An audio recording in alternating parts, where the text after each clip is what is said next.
Si gustas, comenzamos, colega.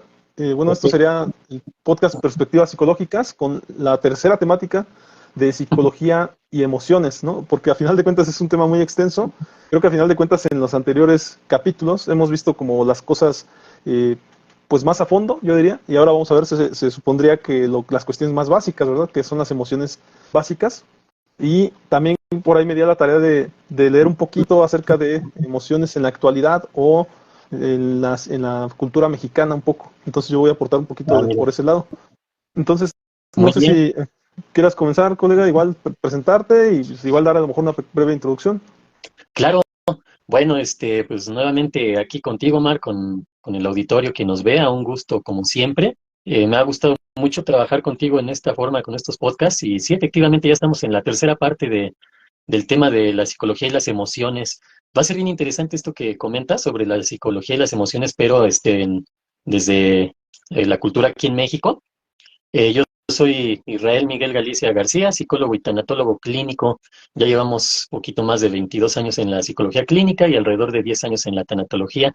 Y con todo gusto estamos aquí para nuevamente dar paso a este podcast que sería Psicología y Emociones, tercera parte. Pues yo en mis redes sociales y al final lo puntualizaremos más. Estoy como Psicología del Alma. Adelante, Omar, no sé si quieras presentarte nuevamente. Sí, sí. Bueno, más que nada, sí, me gustaría dar igual una introducción, una breve introducción. Claro. Yo soy Psicomar Susano y por ahí me di a la tarea, colega, de investigar un Ujú. poquito. Ya ves que tú traes tu teoría acerca de las emociones y la basas en 6 emociones básicas. Y yo te decía del tema de que la psicología se apega mucho, la psicología humanista se apega mucho a la matea. Y me di a la tarea de investigar de qué se trataba esta matea o por qué, de dónde surgió. Porque yo la Ujú. tomé de la carrera. Ya me dijeron un día, pues es la matea humanista, ¿no? Pero yo no sabía cómo de qué se trataba. Y aquí me menciona que es una teoría, la matea es una teoría de las emociones desarrollada por una psicoterapeuta, maestra y escritora mexicana que se llama Miriam Muñoz Polit. De Ujú. hecho, para ella existen las 5 emociones básicas o innatas, así las menciona, en los seres humanos que cumplen el objetivo de supervivencia, que vienen en nuestro equipaje genético, así lo menciona. Estas emociones son el miedo, el afecto, la tristeza, el enojo y la alegría. Por eso sus primeras letras pues forman la palabra matea, ¿no? Por Ah, las iniciales.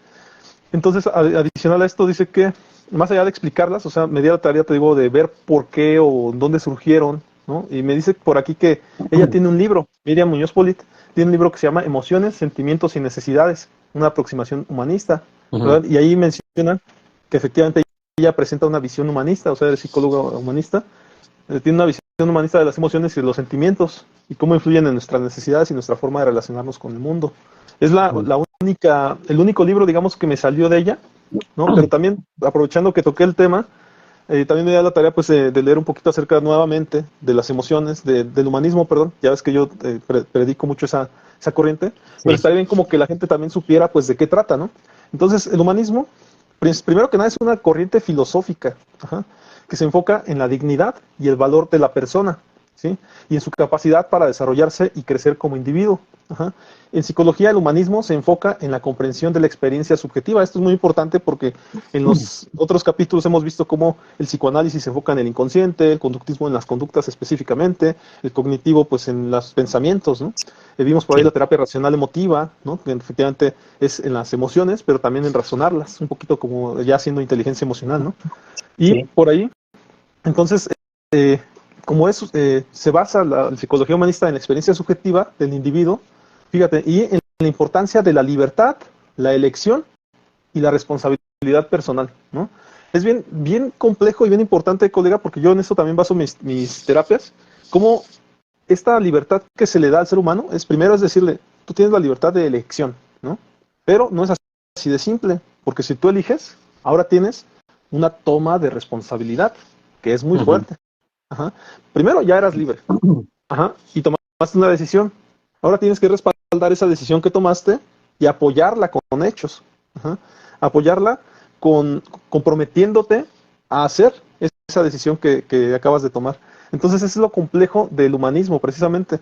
Hay algunos humanistas, ¿no? Que hablan mucho, por ejemplo, Carl Rogers habla de el proceso de convertirse en persona, ¿no? Que es como ir encontrando a través de las experiencias humanas él o yo lo he observado mucho en una imagen en donde vas recogiendo como estos pedacitos, como de un rompecabezas, y los vas agregando a tu personalidad. Eso es el proceso de convertirte en persona. O he visto una donde está una persona como esculpiéndose el cuerpo, y de la mitad para arriba está así como que bien fuerte, y la mitad para abajo está así como que súper gordo, ¿no? Porque se está esculpiendo. Eso es como que lo que representa ese proceso de convertirse en persona, que día a día vamos aprendiendo cosas. Pero también, por ejemplo, está estos, el caso de los que hablan del sentido de vida, ¿no? Como, eh, ¿quién es el que habla? Colega, bueno, Eric Fromm llega a tocar el tema, ¿no? Pero él habla también mucho de... Víctor Frankl, ¿no? Víctor Darle Frank. sentido. Sí. Víctor Frank habla mucho de eso, del sentido de vida, y esto es buscar, buscar una meta, un objetivo precisamente de vida, hacia dónde ir, ¿no? Y ellos, la vez que platicamos de tanatología, mencionabas mucho también a Elizabeth Kubler-Ross, en cómo muchos, decíamos, cómo muchos de estos personajes, o estos grandes personajes que les tocó vivir la Segunda Guerra Mundial, por haber estado encerrados en los campos de concentración, visualizaban un modo de vida, en el cual ya no eran tan exigentes con ese modo de vida, simplemente se trataba de vivir, ¿no? Y entonces muchos humanistas encontraron en esta corriente una forma de hacerle notar al mundo que pueden salir adelante con diferentes formas. Nada menos también Abraham Maslow habla mucho de esta teoría de las necesidades. Tiene una pirámide en donde se habla de las emociones básicas, ¿no? Que por ejemplo yo lo utilizo mucho con mis pacientes, para hacerles notar que en la parte básica de la pirámide se habla de poder respirar, de tener un hogar, un lugar donde estar con seguridad, y poder comer. O sea, cosas bien simples, pero que mucha gente no tiene. Tú sabes que México es un país que está con estas desigualdades socioeconómicas, socioculturales y demás. Y así como hay mucha gente con dinero, hay gente en una pobreza muy fuerte, ¿no? No me atrevo a decir que total, pero muy fuerte, ¿no?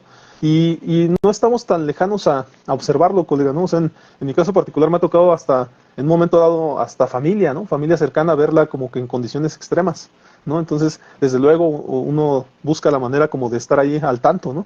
Pero a veces también esto se apega mucho al desconocimiento, a la ignorancia. Las personas que a veces no tuvieron oportunidad de estudiar, pero más allá de eso, a lo mejor que tienen el analfabetismo, en el sentido de que como que basaron su vida en la ignorancia, ¿no? Y la ignorancia es como que son el típico de personas que alzan la mano y que piden para que les den, porque ellos no se consideran en posibilidad de hacer algo por ellos mismos, que eso se le llama también en psicología la indefensión aprendida. Aprendieron a ser pobres y aprendieron a que hagan lo que hagan, van a seguir siendo pobres. Esta es una de las cosas que también analiza mucho la psicología humanista y trata de sacar adelante al ser humano que ya entró en esta dinámica donde siente que no puede con la vida, ¿no? Y que efectivamente a través del humanismo se busca que encuentre una posibilidad para salir adelante, ¿no?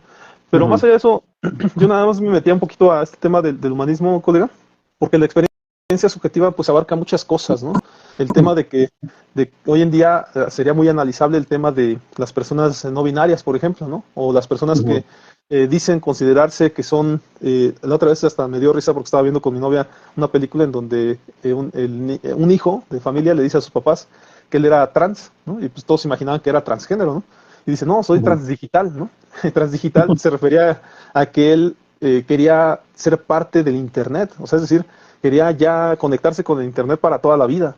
Y este tipo de cosas o de modas empiezan a ocurrir ya en el presente.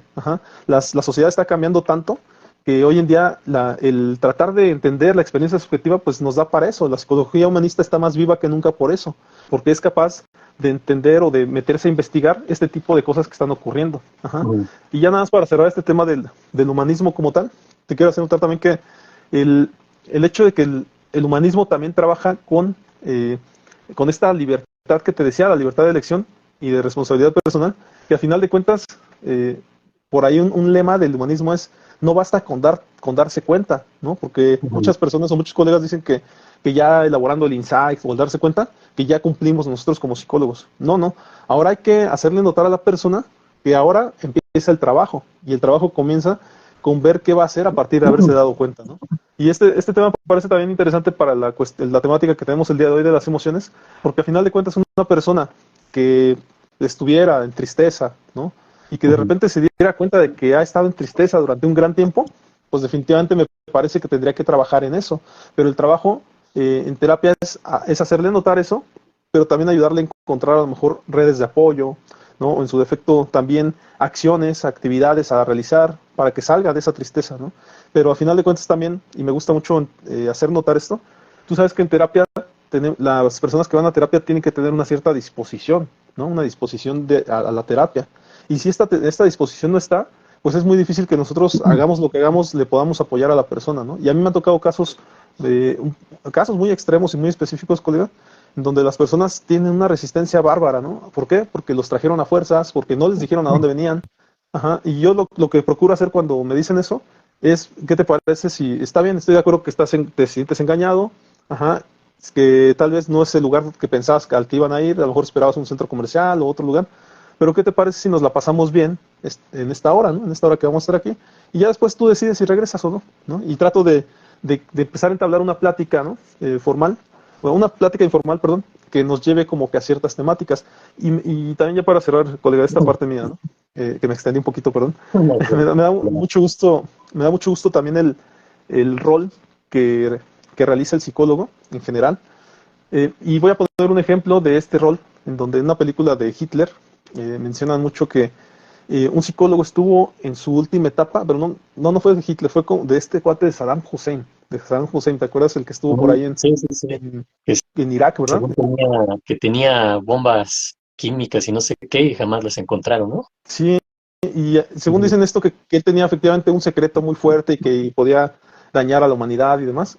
Y entonces le pusieron un psicólogo en su última etapa de vida, en donde, según esto, el psicólogo pues, dice que el Saddam Hussein no hablaba con él, no hablaba, nunca habló con él, y que ya en su lecho de muerte, cuando estaba encerrado, eh, pues como que le dijo las últimas palabras y le dijo, oye, me llama la atención cómo siempre has estado ahí a pesar de que yo no te haya dicho ninguna palabra.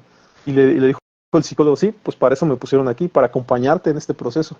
Y dicen que en ese último proceso Saddam le comentó algunas cosas, ¿no? O sea, algunas cosas emocionales. Y agradeciéndole por haberlo acompañado, a pesar de que no le hayan dicho los dichosos secretos que guardaba. Y al final Ujú. de cuentas terminó como confesándose, ¿no? Como haciendo una especie de confesión, pero no de las cosas que quería saber el mundo, ¿no? Sino confesándose de los crímenes que había hecho, de algunos crímenes, para liberarse antes de su muerte. Entonces, en ese aspecto parece como que el rol del psicólogo en ese aspecto, pues la verdad es que tomó un rol muy importante, ¿no? El hecho de que esta persona al final confiara en una persona, ¿no? En otra persona que era un psicólogo. Colega, no sé si quieras entrar tú con alguna temática adicional a esto. Sí, claro. Bueno, mira, más bien me gustaría comentar un poquito acerca de esto que tú mencionas, de la matea. Sí, Ujú, sí la he escuchado. Se me hace muy interesante, nada más que en algunos puntos yo no, se me hace complicado aceptarla en el sentido, por ejemplo, del afecto. Ajá. Porque el afecto yo lo concibo de otra manera más extensa, como se me hace como un sentimiento más que una emoción, ¿sí? El afecto. Entonces, que es cierto que puede ser de poco duradero, pero al final de cuentas, un sentimiento también pudiera serlo, ¿no? Aunque no necesariamente esto lo convierte en una emoción, que son más breves, más intensas, ¿no? Bueno, con respecto a eso, ahora, si yo quitara el afecto, quedarían cuatro emociones básicas y esas son a las que yo le añado la repulsión, que sí es considerada una emoción desde el aspecto de vista neurológico, o para meter ya de lleno la parte psicológica, neuropsicológico, y la sorpresa, que también es una emoción en ese sentido, ¿no? Si nos vamos a la parte neuropsicológica, pues las reacciones químicas, que se dan en el cerebro, pues son muy similares en cuanto a funciones, en cuanto a desempeñar ciertas reacciones en el cerebro, no así en el resultado, ¿no? La sorpresa con la alegría, el miedo, etcétera, son muy diferentes. Esto con respecto a la matea, ajá. Pero la parte de cómo lo maneja, de cómo maneja las emociones, el miedo, la tristeza, el enojo, la alegría, se me hace bien interesante porque también tiene mucho que ver con la postura que yo asumido en cuanto trabajo emociones, ¿no? Que en mi caso, como te decía, las 6 emociones básicas.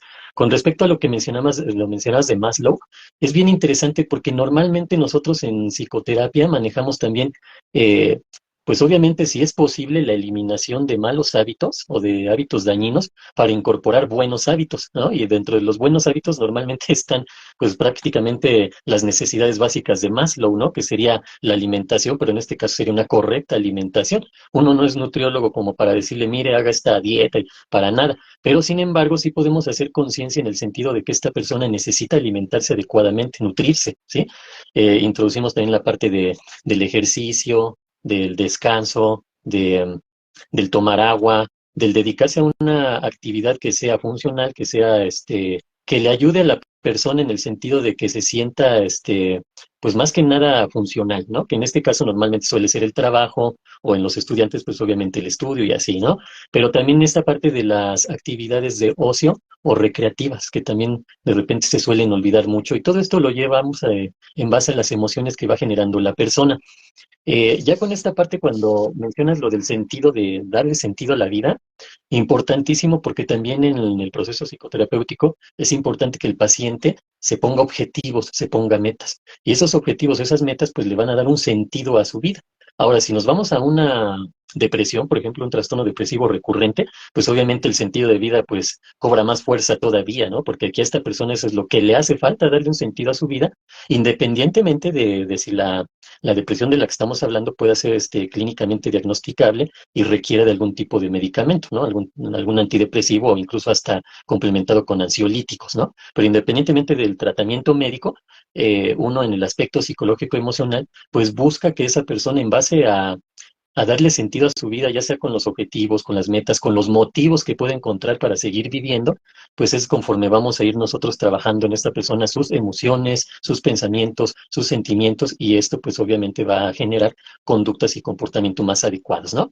Sería en relación a esto que mencionas, Omar, aquí igual y ya entrando de lleno a lo que son las emociones y cómo las trabajamos en el consultorio, ahorita mencionabas algunas situaciones de pacientes que te ha tocado trabajar, pues sí, ahora sí que no estamos exentos, ¿no? De elegir pacientes. Bueno, hay quien lo hace, pero pues bueno, es su forma de trabajar, ¿no? Pero de repente, por ejemplo, nosotros que trabajamos en DIF, nos llega de todo, ¿sí? No, no es así como, a ver, espérenme, yo nada más con puros niños, ¿no? No, yo nada más con puros adolescentes, o a mí ni niños ni adolescentes, yo con adultos, ¿no? Ya a lo mejor uno se va especializando y todo esto, pero desde el punto de vista de una psicología más amplia, en el sentido de que estamos trabajando a lo mejor o llegamos a trabajar en una institución pública donde llega todo, pues no podemos ponernos a escoger pacientes, como llegan tenemos que atenderlos, debemos de atenderlos, ese es nuestro profesionalismo, esa es nuestra ética y es nuestro compromiso que hacemos con la psicología.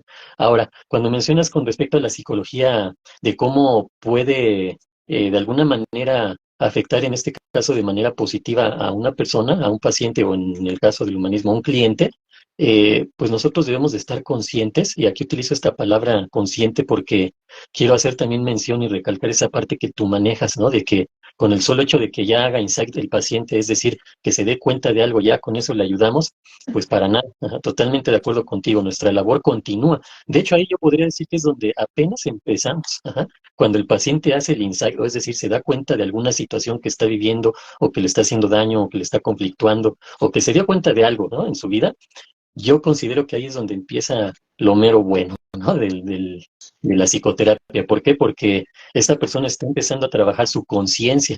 Nosotros obviamente en psicoanálisis manejamos muchísimo esto del inconsciente, del consciente, del subconsciente incluso, pero también son términos que aplican en cualquier enfoque psicológico y se utilizan. Entonces, cuando una persona llega a ser conciencia, es donde empezamos a trabajar, pero hay que entender el concepto de conciencia como una persona que se da cuenta de algo, lo está interpretando, lo está entendiendo, lo está asimilando y lo está afrontando. Es decir, está actuando en base a eso que se acaba de dar cuenta o de eso de lo que está haciendo conciencia. Porque aquí, como tú lo mencionas, pondría el ejemplo de una persona alcohólica que cree que por darse cuenta que el tomar le hace daño, es decir, una especie de insight, me hace daño el alcohol, ya con eso va a dejar de ser alcohólico. No, ajá. La mayoría de las veces no. Hay quien tiene esa fuerza de voluntad y dice, no, sí me está haciendo mucho daño, o lo que los mueve más incluso que el propio daño es el daño que le está haciendo a sus seres queridos. Hasta aquí ya le paro porque no se vale lo que le estoy haciendo a mi familia, a mi esposo, a mis hijos, ¿no? Entonces, hacen una conciencia, pero porque están trabajando en eso que se han dado cuenta. Entonces, esta sería la gran diferencia, ¿no? De nada más me doy cuenta y ya, o me doy cuenta y empiezo a actuar en base a una mejora en ese sentido, ¿no? A una mejor calidad de vida, buscar incluso hasta una plenitud en ese sentido. Por eso me gusta poner el ejemplo de una persona alcohólica, porque son los que se dan cuenta de que toman y eso les dice, no, yo sé, soy consciente, e incluso menciona, ¿no? Soy consciente de que me hace daño tomar, de alcoholizarme, pero no son conscientes, en realidad nada más se están dando cuenta. Claro. La conciencia va más allá, ¿no? Es actuar en base a esa situación que te está haciendo daño, afrontarla y superarla, ¿no? Eso sería total conciencia. Pues hasta aquí esta participación en lo que tú comentas, Omar, Sí, sí. adelante. Claro, y que ahí nada más agregaría que a veces ellos mismos mencionan, ¿no? como una excusa, diciendo, pues no he matado a nadie, no he robado a nadie, ¿no? Sí, Como ¿verdad? exculpándose, de que a final de cuentas no están haciendo un mal mayor, ¿no? Y como no están haciendo un mal mayor, entonces pues terminan siendo buenos según su creencia, ¿no? Oye, yo Sí, tengo una duda, colega, que igual la voy a poner sobre la mesa, ¿no? sí, Yo sé que vamos a hablar de las emociones básicas y igual a lo mejor ahorita vamos a dar ese espacio, pero en lo que hemos hablado efectivamente de las emociones como tal, pero yo sé que a lo mejor, pues como tú no eres tan conductista a lo mejor, y yo tampoco, y cosas así, ¿no? Y a lo mejor es nuestro enemigo en común para el humanismo y para el psicoanálisis, bueno, ellos pero nos ven, ¿no? Ellos nos ven como, pero no, nosotros no. ok, pero por ejemplo yo entiendo que tú no te bases mucho pues, en un DCM, ¿no? Por ejemplo. Y sin embargo, también están ahí muy presentes estos trastornos emocionales, ¿no? Que Sí, entre ellos incluyen por ahí los trastornos del estado de ánimo, los trastornos sí, de ansiedad, los esos trastornos de los conducta, los trastornos trastornos de afectivos, personalidad, los trastornos psicóticos, ¿no? Entonces, al punto que iba es que estos, por ejemplo, en los trastornos del estado de ánimo, que a lo mejor traen los afectivos, a lo mejor es la parte en que más entraría dentro de esta dinámica que hemos nosotros empezado a trabajar, porque ahí lo que estoy observando que entran, por ejemplo, la depresión mayor, la sí, distimia, el trastorno bipolar, ¿no? Pero, por ejemplo, en la cuestión de los trastornos de ansiedad, entra el trastorno de ansiedad generalizada, ujú, trastorno por estrés postraumático, que también pudiera ser, el trastorno obsesivo compulsivo, las fobias, el trastorno de pánico, que están sí, involucrados, posiblemente sí están involucrados partes emocionales, ¿no? En un obsesivo compulsivo, pues definitivamente el humanismo lo vería por el lado emocional, o en su defecto en alguien con obesidad, ¿no? O algo así también ujú, se vería desde el estado de ánimo, desde luego. Los trastornos de conducta se habla de, por ejemplo, del trastorno de oposición desafiante, o el ujú, trastorno de la conducta, o el trastorno por déficit de atención e hiperactividad. Y muchas veces también se habla de la falta de atención de los papás, por ejemplo, ¿no? Y efectivamente va por el lado también de la emoción. Creo que en donde medianamente creo que no entraría mucho el lado de las emociones, podría ser en los trastornos de personalidad, que habla mucho bueno, tal vez en el narcisista, el trastorno narcisista de la personalidad, probablemente, ¿verdad? En el ujú. trastorno antisocial, pues también pudiera ser. En el trastorno esquizotípico de la personalidad y el trastorno límite de la personalidad. Ahí eso lo dejo ahí como sobre la mesa, ¿verdad? Claro, Y en el que sí definitivamente creo que no entraría pues mucho la parte de las emociones, pues sería en los trastornos psicóticos, que podría ser las alucinaciones, los delirios, la desorganización o catatonia, ¿no? O en su defecto la esquizofrenia. Creo que esas ujú, serían como que ya, por eso van esos más a la psicología clínica, pero de hospitalización, ¿no? Ya no tanto de que se maneje en terapia, ¿no? Entonces, ujú. lo que yo trataba, iba a querer o quería poner sobre la mesa, colega, es eh, cómo abarcaríamos nosotros desde nuestras posturas, o sea, en este aspecto humanista o psicoanálisis, cómo abarcaría, o es más, hasta la tanatología, ¿no?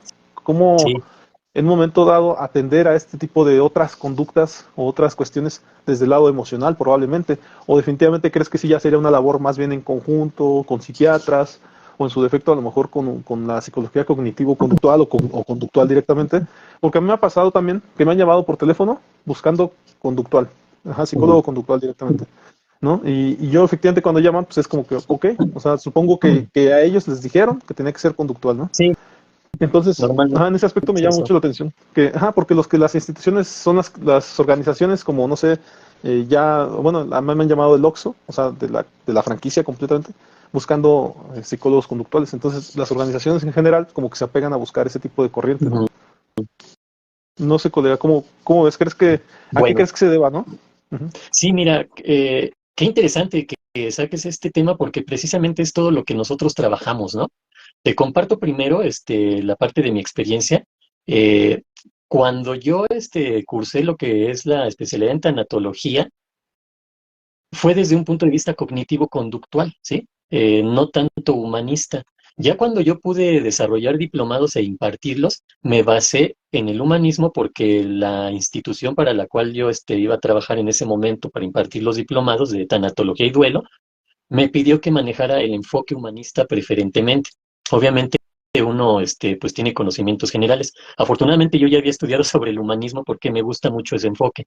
Pero bueno, el asunto es que todo lo que he podido lograr trabajar en mi experiencia me ha llevado principalmente a enfocarme en el psicoanálisis, pero también manejo la psicología cognitivo-conductual y humanista. Ajá, entonces, eso me facilitó. Ahora, sí, esta parte que mencionas es interesante porque tanto trastornos mentales como trastornos de personalidad, yo los considero, por ejemplo, cuando imparto el diplomado de tanatología. ¿Por qué? Porque en tanatología como en psicología, mi base principal de trabajo son las emociones. Obviamente, casi a la par o a la par, incluso de lo que son sentimientos, conductas, etcétera, pero normalmente son emociones y pensamientos, son lo que son mis bases, ¿no? Y pues yo considero que de cualquier psicoterapia, ¿no? O psicoterapeuta, pues son bases de trabajar lo que son pensamientos, emociones. Ahora, cuando nos vamos a los trastornos mentales, desde el punto de vista a lo mejor más clínico, es decir, desde el diagnóstico, a lo mejor si incluso nos vamos al DSM-5, yo normalmente sí lo manejo, de repente como que pareciera que no, pero yo en lo particular sí me enfoco tanto en el CIE como en el DSM, entonces sí me gusta no apegarme y regirme por ellos, pero sí me gusta siempre tenerlos como una base fundamental. Cuando hablamos de trastornos mentales y trastornos de personalidad, normalmente si nos vamos al punto de vista clínico, pues vamos a tener que diagnosticar y va a ser un trabajo integral, es decir, si se necesita un equipo de trabajo donde trabaje el psicólogo, donde trabaje el psiquiatra, donde trabaje el neurólogo, donde trabaje el nutriólogo, dietólogo, etcétera, ¿no? Muchas situaciones, o incluso terapia ocupacional, algo muy integral. Sin embargo, cuando nosotros hablamos de emociones, yo no descartaría ni un solo trastorno, ni mental, ni de personalidad, porque al final de cuentas siempre terminan afectando las emociones, o incluso las emociones cuando se empieza, a la inversa, las emociones cuando se empiezan a alterar demasiado y se mantienen por mucho tiempo y cada vez van subiendo en intensidad, nos llevan a trastornos mentales o a trastornos de personalidad, entendiendo que hay también un enfoque ahí que parte de que algunos trastornos mentales o de personalidad pueden tener su origen genético o hereditario. Ajá. Entonces hay uno diría ahí cómo está el asunto de las emociones, más bien es ya una situación neurológica con la que nacemos y vamos desarrollando, pero obviamente es un detonante el factor emocional y el factor social, ¿sí? Porque también está comprobado que, por ejemplo, la esquizofrenia, uno diría, bueno, si ya es hereditario, pues el paciente está destinado a desarrollar esquizofrenia y ni modo, ajá, pero no, en realidad está comprobado que cuando los factores sociales y ambientales son óptimos, la persona que ya genéticamente podría desarrollar la esquizofrenia no la desarrolla, o por lo menos muchos de sus rasgos no los desarrolla, ¿no? Entonces, si nosotros lo hablamos desde la perspectiva, ahora sí que como haciendo énfasis en tus podcasts y en lo que tú manejas, perspectivas psicológicas, cualquier trastorno nos va a llevar a un punto emocional, ya sea de principio o a mediados del tratamiento o a final, ¿no? Pero normalmente desde un principio detectamos. ¿Por qué? Porque esta persona, aparte que no es una persona aislada del mundo, hay gente que está con ella, a esas personas emocionalmente les va a afectar. Y esta es la parte bien importante de la psicología, que por ejemplo cuando nos llevan los papás al niño quieren que trabajemos con el niño, ¿no? Y ahí no lo llevan y ellos casi casi quisieran irse mientras a otro lado, mientras el psicólogo educa a su niño, ¿no? Casi casi. ¿Ah? No es así. En realidad valoramos al niño porque el niño normalmente es ese paciente, ¿cómo le dicen las teorías sistémicas? El paciente identificado. Ajá. ¿Cuál es el paciente identificado? El que nos demuestra la dinámica y las situaciones de conflicto que hay en la familia. Entonces, al niño lo valoramos para saber qué sucede con el niño, obviamente, pero también para saber qué sucede con la familia, con la dinámica familiar, con cada integrante. Ajá. Entonces, por eso es bien interesante esta parte del paciente identificado, porque a partir del paciente identificado, que es decir, el que todos los integrantes, es que este es el que está generando la problemática o es el que tiene el problema o el que está en conflicto, ¿no? A partir del paciente identificado, nosotros identificamos todo lo que está sucediendo en esa familia, ¿no? Entonces, partiendo de eso, vemos que una persona cuando sufre algún tipo de trastorno, el que sea, eh, emocionalmente se va a afectar o ya está afectado y también se va a generar que otras personas que están en torno a este paciente o a esta persona identificada también desarrollen problemáticas emocionales. Ajá. Entonces, tarde o temprano terminamos en el factor emocional y yo creo que una muestra de esto son estos programas, ¿no? O estos podcasts que ya llevamos el tercero y aún así nos va a quedar mucha materia pendiente, ¿no? Claro, Pues hasta aquí claro. esta parte de Omar, de nada más ponerte ya por último, yo en los diplomados de tanatología suelo hablar, incluso meto como un tema, lo que son trastornos mentales y trastornos de personalidad, porque las personas cuando están al borde de la muerte, al borde de una enfermedad terminal o las personas que le rodean, llegan a trastornos mentales y de personalidad, o por lo menos a desarrollar rasgos, si no la enfermedad del trastorno diagnosticado, sí por lo menos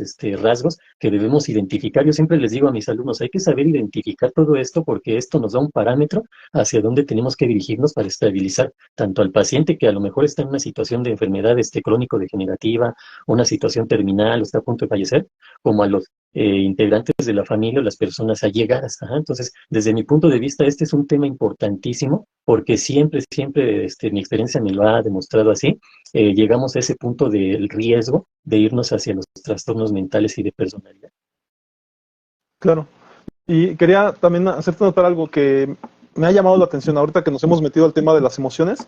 Eh, Creo que estoy un poquito a favor, entendiendo a favor del tema de que haya emociones positivas y negativas, y es más, ambivalentes, o sea, positivas, ambivalentes y negativas, por lo que causan, no porque la emoción como tal sea buena o mala, Exacto. sino porque, Sí. ajá, exactamente lo que generan en el cuerpo, una emoción de las que llaman negativas, pues es que el cuerpo se apague o que alguna sustancia se desfase o se vaya y, por ejemplo, venga una depresión. Entonces, el efecto que causa sí pudiera ser negativo, ¿no? Más Sí. allá de lo que dijimos al principio, que no hay emociones negativas ni positivas, porque al final de cuentas todas se deberían de vivenciar, en el sentido de Sí. reconocerse Son y parte de, de... sí, y de que transiten nuestro cuerpo, ¿no? Porque si vamos al tema de que las emociones tienen esta base biológica y fisiológica, pues si están pasando por nuestro cuerpo es porque nos están avisando algo, ¿no? Entonces, por eso es que tendríamos que hacerles caso, ¿no? Y ahí, Sí. si tú me lo permites, igual doy pie a lo mejor a que nos metemos al tema específico de emociones, de las emociones básicas, si quieres, para que tú también tomes esa parte, colega. Claro, nada más como aquí añadir un poquito en esto de las emociones que algunos autores lo manejan como positivas y negativas. Incluso yo comparto totalmente contigo esta situación, ¿no? Que sabemos a qué se refieren, ¿no? Ya si alguien lo maneja así tal cual, como hay emociones positivas y emociones negativas, yo sí consideraría que está en un error, ¿no? ¿Por qué? Porque incluso una de las emociones, entre comillas, positivas como la alegría, o en este caso de Matea, de la parte de Matea, el afecto, si se llevan a un extremo, terminarían siendo negativas. Ajá. O el miedo, si nos ayuda a alejarnos de algo, una emoción negativa, terminaría siendo positiva. Entonces, por eso es tan difícil desde mi punto de vista poder ponerlas así. Por eso comparto contigo totalmente esa situación de que sabemos, ¿no? Que más bien es lo que provocan esas emociones si se mantienen, ajá, por algún tiempo considerable, porque si nada más se presentan, pues se presentan en el momento en que nos van a ayudar a reaccionar y adaptarnos a la situación de ese momento. Lo peligroso está que las mantengamos, ¿no? Por ejemplo, el miedo, que andemos con situaciones o ideas irracionales y andemos con temores que no deberíamos de tener. Adelante, Omar. Sí, pues más que nada yo quería darle esa introducción a la parte tuya de decir las emociones básicas, pero si gustas, si me lo permites, te digo a lo mejor Adelante. la parte que investigué acerca de Díaz Guerrero, es un investigador mexicano, y ahí viene un poquito la investigación que hice, en donde él habla efectivamente de las emociones y del comportamiento humano, en donde habla de que la cultura y el contexto afectan también. Sí. Nada menos, él menciona o las deriva las emociones en tres partes, ¿no? Las emociones primarias, que menciona efectivamente que son aquellas que tienen una base biológica y fisiológica, y menciona que son emociones más básicas y universales, nada más que él, por ejemplo, menciona el miedo, la ira, la tristeza, la alegría y el amor, ¿no? Estas menciona que se ocurren de forma espontánea y natural y que tienen una función adaptativa y de supervivencia. Las emociones secundarias menciona que derivan de las primarias y tienen una base psicológica y cognitiva, ¿sí? Estas emociones se aprenden y se modifican a través de la experiencia, la educación y la socialización. ¿Sí? Estas son más complejas, variadas y dependen de la interpretación y la valoración que se hace de las situaciones. Y pone algunos ejemplos como son la culpa, la vergüenza, el orgullo, la envidia y la gratitud, ¿no? Y lo que me llamó la atención es las terciarias, ¿no? Las terciarias dice que son derivadas, ¿no? O se originan en las emociones secundarias y tienen una base sociocultural y ecológica. De hecho, en algunos casos le mencionan como emociones ecológicas.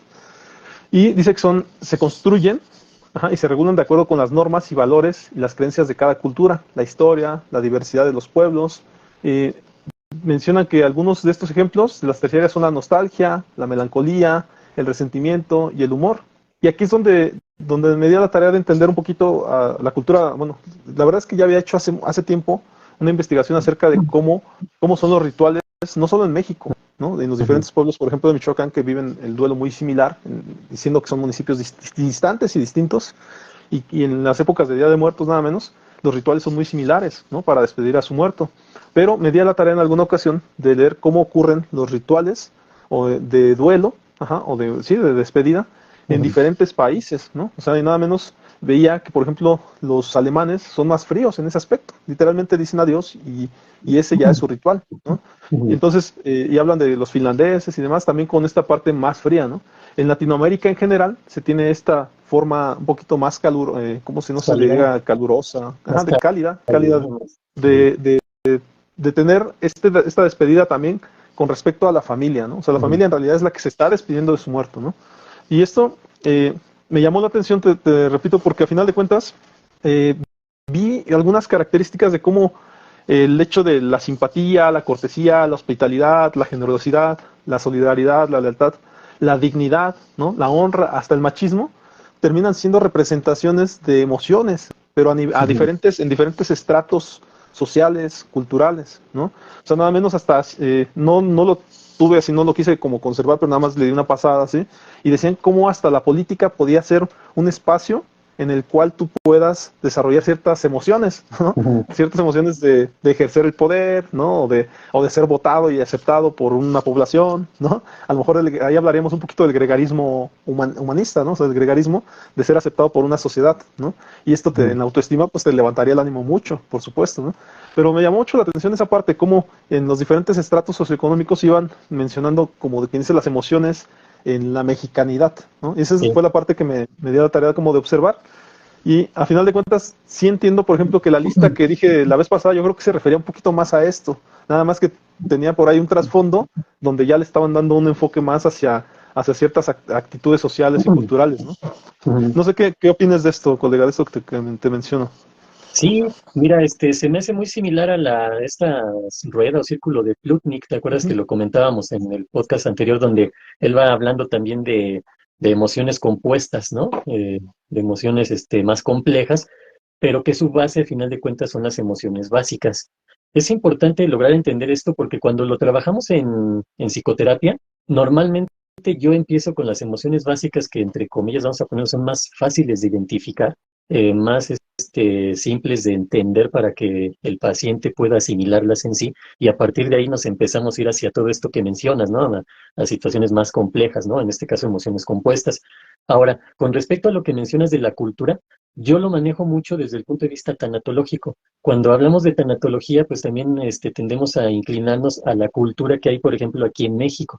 Y nosotros partimos de esta situación, ¿no? A lo mejor nos podríamos ir desde los tiempos remotos, ¿no? Del Paleolítico y no sé, entonces, donde incluso el Neandertal y todos estos ya tenían algunas situaciones de ritos en cuanto a la muerte. Aquí sí me voy a enfocar un poquito más al aspecto de la tanatología, cómo vemos esto, pero lo asocio a la cuestión emocional. ¿Por qué? Porque al final de cuentas, si ahorita hablamos, por ejemplo, de cómo se manejan estas emociones básicas, primarias, secundarias, terciarias, yo me atrevería a eliminar las terciarias cuando estamos hablando de estos periodos, ¿no? Donde no había nada de lo que ahora conocemos, sino que apenas empezaba el ser humano, ¿no? Como decimos coloquialmente, a hacer sus primeros pininos, ¿no?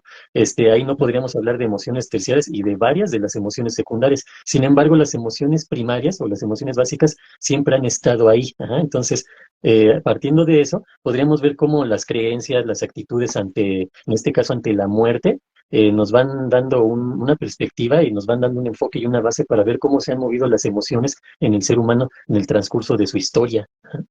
Es lo Claro. que yo ahorita podría agregar con esto. Y ahora, cuando mencionas sobre todas estas emociones que hay ya demasiadas, sí es importante tenerlas en cuenta porque al final va a llegar algún paciente con estas emociones, otro con otras, hablando tanto de primarias, secundarias, etcétera. De la lista que mencionaste, yo creo que sí también parte de todo esto, pero sí en la lista esta que estaba la otra vez ahí, sí, yo sí chequé algunas cosas que tienen que ver más con la parte cognitiva, con la parte de los valores, etcétera, ¿no? Que quizás, a lo mejor desde la perspectiva que yo manejo, ya no los englobaría en emociones compuestas, sino ya estaría hablando yo de otros conceptos o de otros términos, que es con lo que me choca un poquito precisamente el Matea, ¿no? La parte afectiva yo la veo desde otro punto de vista, no como una emoción, mucho menos como una emoción básica, ¿no? Pero ahora sí que este mundo es muy, muy diverso y todos tenemos puntos de vista, todos tenemos una forma de entender la vida, la realidad, y pues parte mucho de la experiencia que cada uno va obteniendo, ¿no? Claro, colega, a mí me gustaría, si me lo permites, Adelante. a lo mejor que nos apoyaras más bien con la definición de las emociones básicas, ¿no? Para la gente que a lo mejor no las conozca, que a Ujú, lo mejor nos dieras esa, no sé si breve o extensa como gustes, como definición de estas seis emociones que nos mencionas, para que igual la gente los tenga como que ahí, ¿no? Y creo yo que a partir de esas emociones, yo te voy a mencionar otra controversia, yo diría, ¿no? Porque a lo mejor hasta sí encaja esto que te voy a mencionar, pero creo que tiene mucho que ver con estas emociones básicas. O sea, me parece que ujú. esto que te voy a mencionar, aparte, definitivamente tendría que ser a partir de una definición breve, qué sé yo, de las emociones básicas. Si gustas, igual te dejo, te cedo el espacio. Ok, bueno, ¿Mm? entonces lo podemos definir así, ¿no? Que las emociones son esos estados que experimentamos a partir de reacciones, esto es la parte, creo yo, en la que debemos de poner atención, de reacciones subjetivas al ambiente. ¿Qué es esto? Cuando nos vamos al aspecto subjetivo es que cada persona va a reaccionar distinto de acuerdo a sus vivencias, de acuerdo a su experiencia, de acuerdo a lo que ha aprendido, ¿sí? Y estas vienen acompañadas de cambios orgánicos, es decir, también las emociones están a nivel fisiológico y psicológico, incluso generando cambios neurológicos y endocrinos. Esto sería así a grandes rasgos, ¿no? Lo que son las emociones, esos estados que se generan de reacciones o que experimentamos a partir de una situación subjetiva. Y esto lo relaciono a lo mejor un poquito con lo que se maneja en la en la terapia racional emotiva, que parte de los enfoques que utilizó Albert Ellis. Aquí él nos decía que hay una situación y esa situación tiene una interpretación, es decir, normalmente nos enseñan que los seres humanos a una acción hay una reacción, ¿sí? Y así lo llevamos en general a muchas cosas, pero con esta manera de trabajar o este enfoque nosotros vemos que no es así. Una situación no provoca una reacción emocional así de manera directa, sino que a esta situación nosotros le damos una interpretación a esto que está sucediendo y la interpretación en sí es la que genera la reacción emocional, ¿sí? Entonces, así podríamos definir, digamos, a grandes rasgos las emociones y ya para complementar esta parte, ¿cuál sería la función de las emociones? Pues netamente así, muy simple, adaptativa.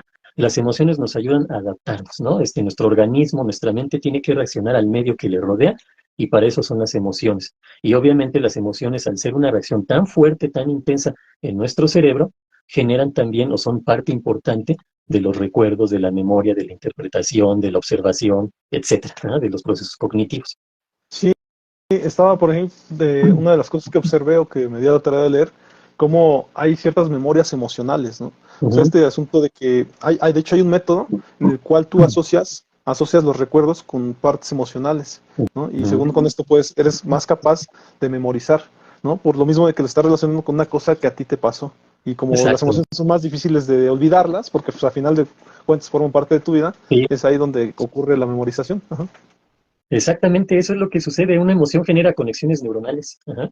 No nada más es el aprendizaje que estoy adquiriendo algún conocimiento nuevo, ¿no? Sino que también la emoción genera conexiones neuronales con esas reacciones bioquímicas que hay en el cerebro a partir del centro emocional. Por eso las emociones son tan importantes porque son incluso capaces de bloquear procesos cognitivos avanzados como la razón, la lógica, el análisis, la reflexión. Entonces, por eso es importante aprender no nada más a reconocer las emociones como dirían lo que mencionabas al principio, ¿no? Nada más me doy cuenta que mis emociones me generan un conflicto y ya tan se acabó, ¿no? No, obviamente lo que sigue es cómo trabajarlas, cómo poder controlarlas, digamos, en un primer sentido, en un primer paso, porque controlarlas normalmente se entiende como contenerlas y contener las emociones no es nada positivo, ¿no? Al contrario. Entonces, lo siguiente es cómo ayudar a manejar esas emociones para que se vayan disipando o incluso situaciones que nos provocaban algún tipo de emoción o una reacción emocional difícil o de conflicto, ya no nos lo genere. Ajá. Esto que me hacía enojar, ahora ya no me hace enojar. ¿Por qué?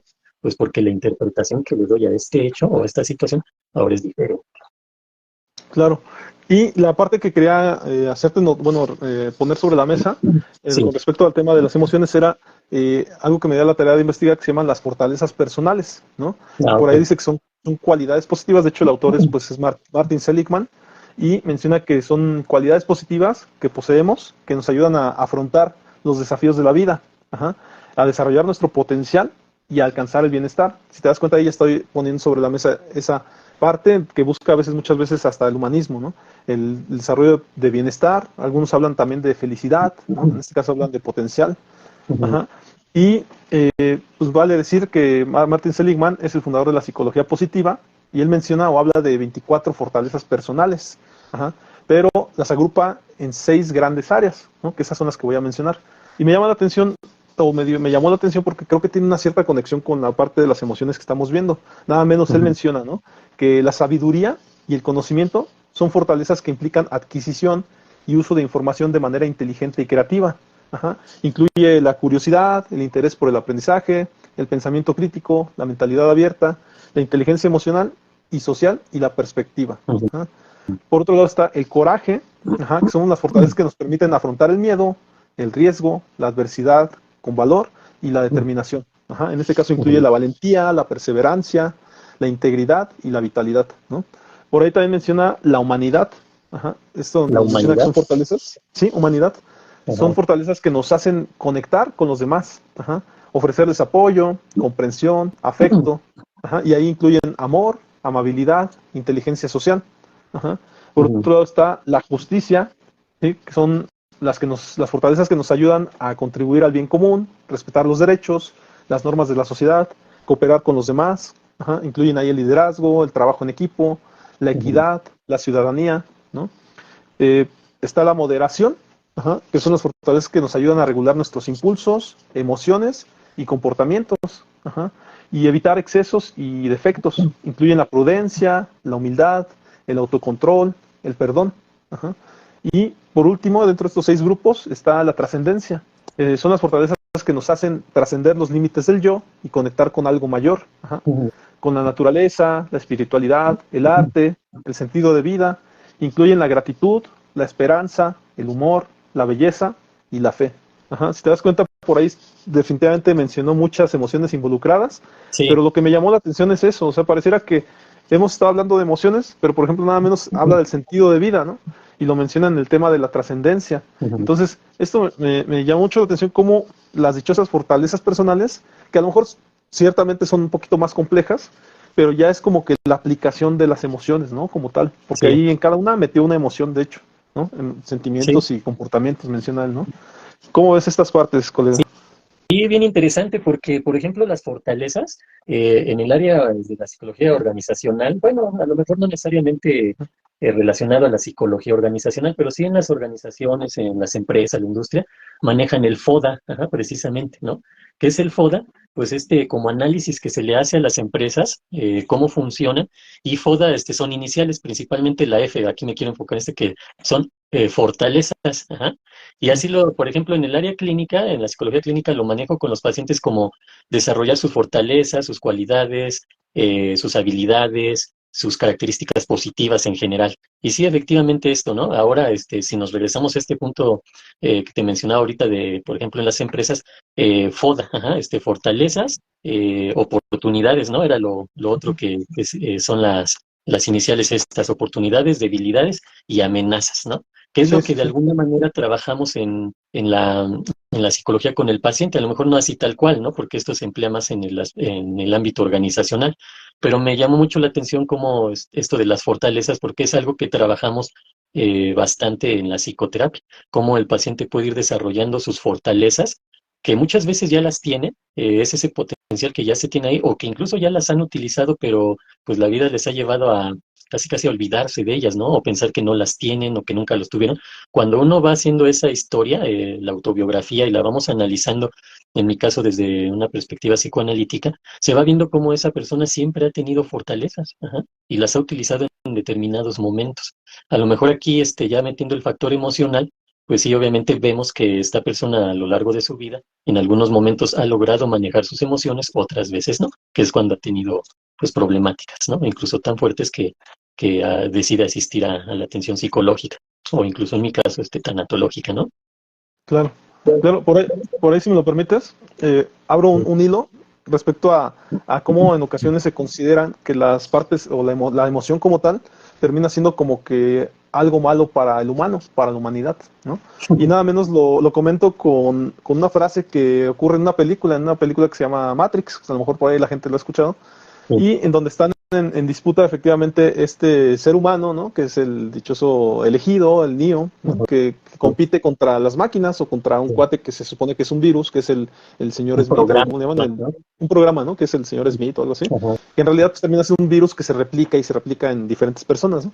Y cuando están en esta batalla, en una de sus tantas batallas que ellos tienen, están peleando y de repente pues parece como que Neo perdió, ¿no? O sea, le pega y se cae y de repente él hace un comentario y dice, tan solo humano, ¿no? Como si ser humano fuera malo, ¿no?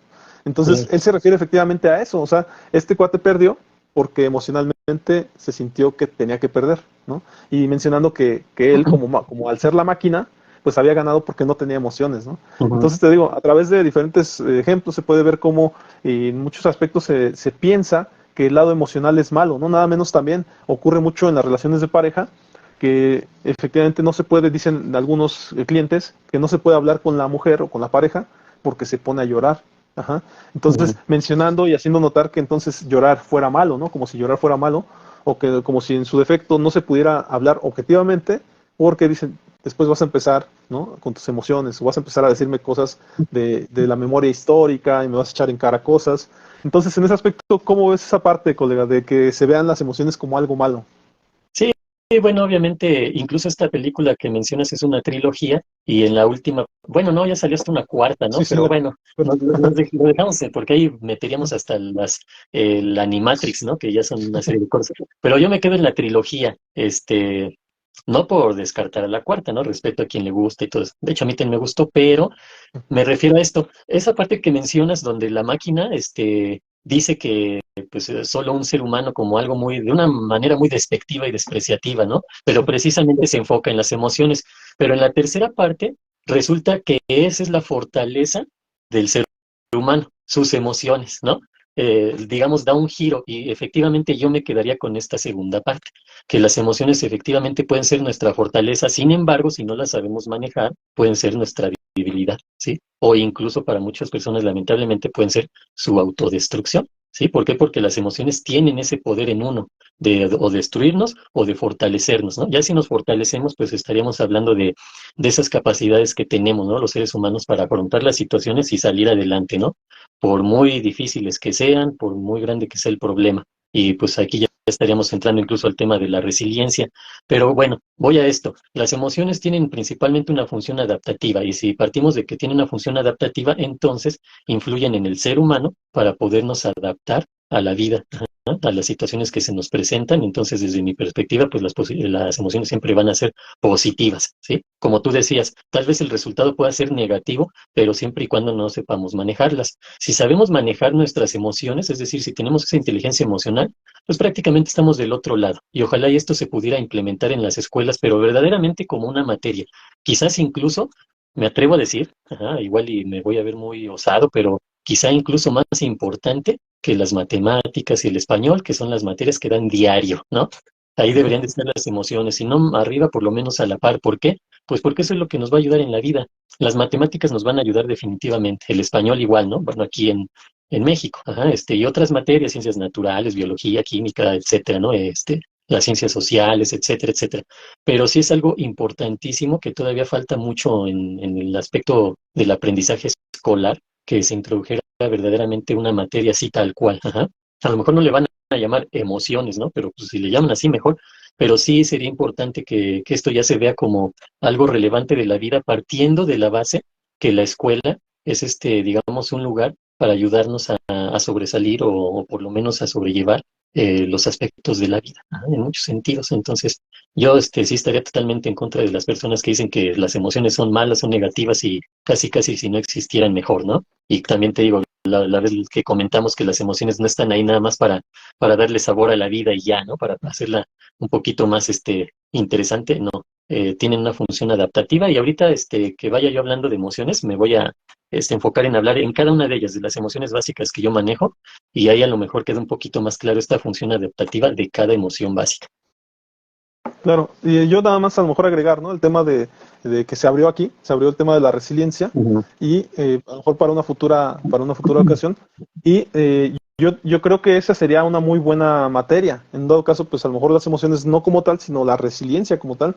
Porque ahorita que mientras estabas mencionando esto, me puse a pensar cómo Yokoi Kenji, ¿no? El personaje colombiano, habla mucho de cómo los japoneses, ¿no? O en sí los asiáticos, europeos, más los asiáticos, él mencionaba a los japoneses, Ujú. tienen una tendencia hacia el suicidio, ¿no? Y Sí. entonces, ¿por qué? Porque son muy frías, allá las partes emocionales, no se tiene cierta calidez entre ellos, solamente trabajan y duermen, ¿no? Entonces, él creó una fundación, ajá, donde, en contra del suicidio, precisamente, en donde trae a japoneses a Latinoamérica para que efectivamente ellos puedan tener esa calidez humana que hay en Latinoamérica, ¿no? Que se Ujú. vive con la tía, con los parientes, donde dice él, les dejo una semana al japonesito y aunque no se entiendan, al final de cuentas regreso a la semana y el japonesito está bien contento y ya está dispuesto para irse porque ya se recuperó en la autoestima, ¿no? Y entonces yo lo que haría notar es eso, que parece que más que las emociones como tal, porque las emociones pues en realidad son eso, un concepto, ¿no?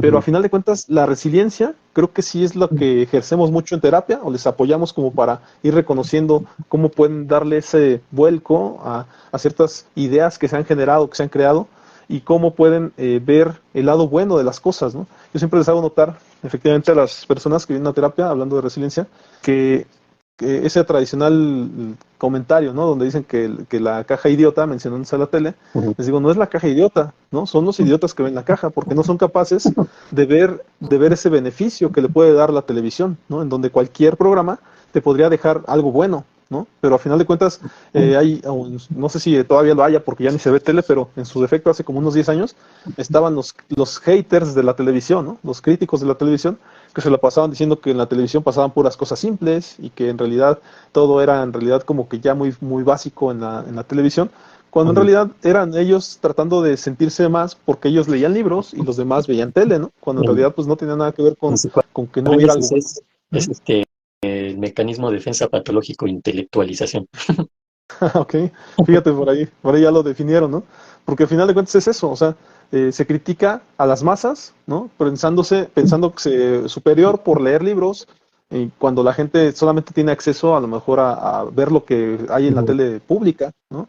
Y en la tele pública hay cosas muy buenas. Yo le hacía notar a una persona, yo te soy sincero, también por una cuestión de educación en casa y demás cosas, a mí no me dejaban ver La Familia Peluche cuando era chico, ¿no?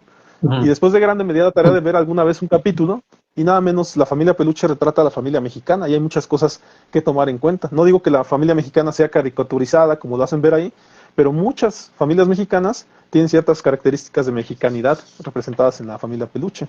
Entonces, Ujú. creo que de ahí, nada menos los profesionistas dedicados a tratar a personas, pues deberíamos de hacer un análisis de la familia Peluche, más allá de ningunearla, ¿no? Y pensar que es algo malo. O nada menos si nos vamos al tema no sé, los pitufos, ¿no?